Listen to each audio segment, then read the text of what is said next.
Howdy everyone, in this video we're going to be talking about the disassemble of the Smith & Wesson M&P. This is going to be what you're going to be doing after your trip to the range, after you went hunting, so you're going to be able to do your regular maintenance. I regularly like to at least oil my firearms, even though if I didn't use them every 4 months, just slightly oil. You don't have to soak them in oil, just to keep them in the best conditions you can, so that way if you take care of your firearms, they will always take care back. They will take care of you. They will always be responsive. They will always be reliable and dependable. That's what they are made for. The first thing we're going to be checking for is going to be safety, for the safety police out there. No magazine is totally empty. We're going to pull the slide back. We're going to hold it, and there is nothing on the pipe or the chambers, as you can see. Nothing over here. There is no way. The next steps you're going to be following, you're going to have to lower the sear engagement, which is this tiny a yellow level that you see over there. Is very, there you go, I got it on camera. By the book, what you're supposed to do, you're supposed to remove the back strap, the grip, and then with this piece you're supposed to reach over here in order to prevent getting your finger cut off if over here in case you press the slide release. It's going to be really painful. It's very easy to press either side, but since I got tiny pinkies, so I can reach over there and I can just lower it with my nail. You can also use any pen, you can use anything that you will be able to till you get it into this position. That is going to prevent your trigger from working for disassemble purposes. The next step you're going to do, you're going to rotate your takedown level, and then you're going to pull back your slide release, and then it's going to come off, and that's it. You're going to have your lower part, you're going to have your upper slide, you're going to have the guide rod and trigger. Sorry, that's the guide rod with the spring, and this is just going to be your barrel. It's going to be very easy, very comfortable, and that is exactly what consists of your cleaning. Ta-da! It's very simple, like Gabi, the guy on TikTok. Very, very simple, nothing complicated about that. What I like to do for cleaning purposes, once I bring them out of the range, I first start I do like to soak them in the solvent, so that way it's going to start working, the softening all the gunpowder and sulfur from the range trip. And then after 3 to 5 minutes I start working only with the old toothbrush. So I'm going to start removing all the deposit, so that way it's going to be completely clean. I use rags from old t-shirts, anything. You can buy the regular patches from any stores, but I just use rags all the time. Make sure they are clean, so you keep an eye on how much you are cleaning out of it. Another advice that I will give you, don't leave your solvents on your firearm for too long.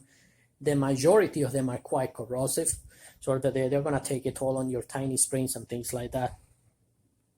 I use the Hopi's number 9, I believe it's pronounced, but there are many out there. That's the one I grew up using, so that's the one the most familiar with. The improvement you can see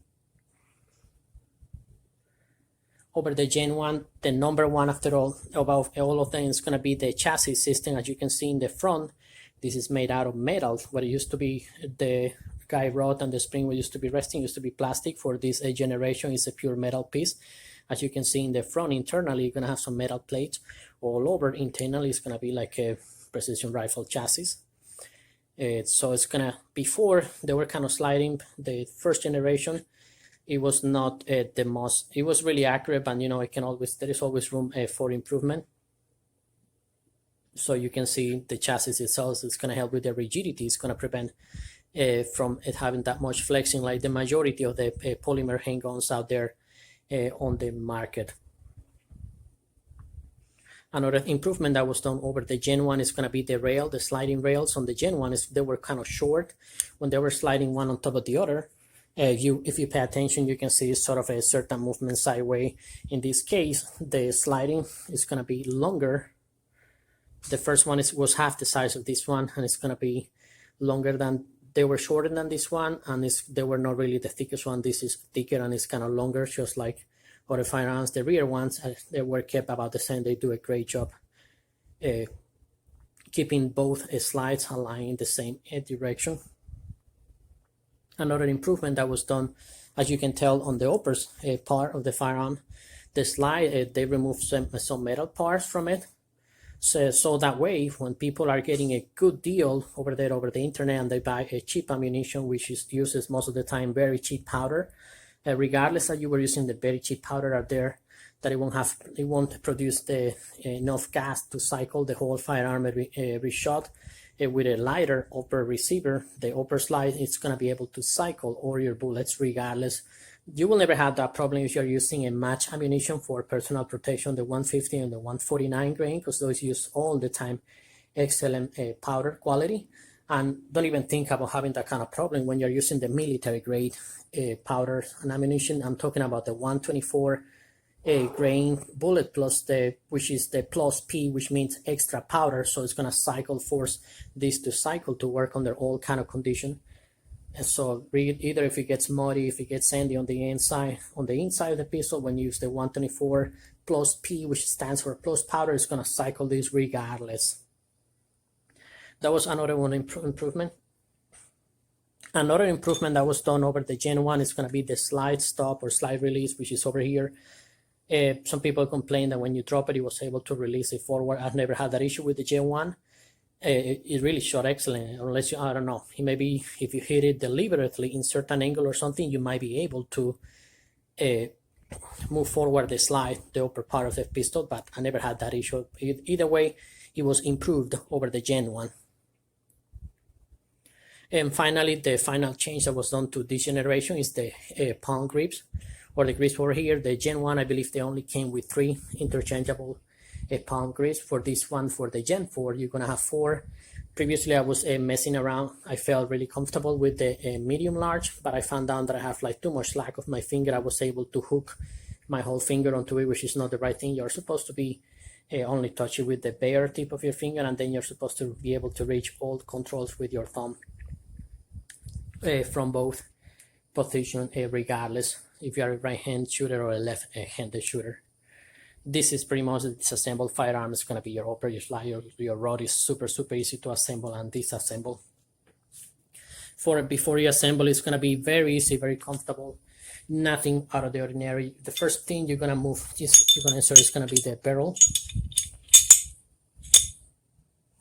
and then you're going to insert the rod with the black spot to the front. You're going to make sure you seat it properly.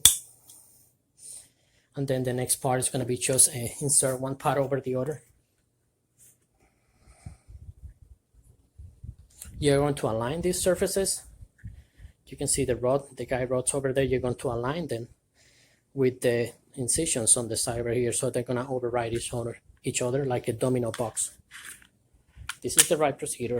All the way back, you're going to hold it with the slide stop or slide release. Before you press it back, you're going to have to you barely touch the disassemble level, and it's going to come out immediately. It is under a spring tension, and then after that you will be able to when you press the slide release on either side, it's going to be able to come functionally back to battery. If you try to shoot it after this, there is no way you're going to be able to shoot it, because we previously pressed it down the sear engagement, which is the yellow part I emphasized at the beginning of the explanation. Before you will be able to shoot it for functionality, you're going to have to reinsert the magazine, so that you will pull up the sear disengagement tiny wire that I spoke at the beginning. And then now, if you cycle it, you will be able to use your trigger. Shoot. You are checking for functionality. It doesn't shoot unless you lower your safety.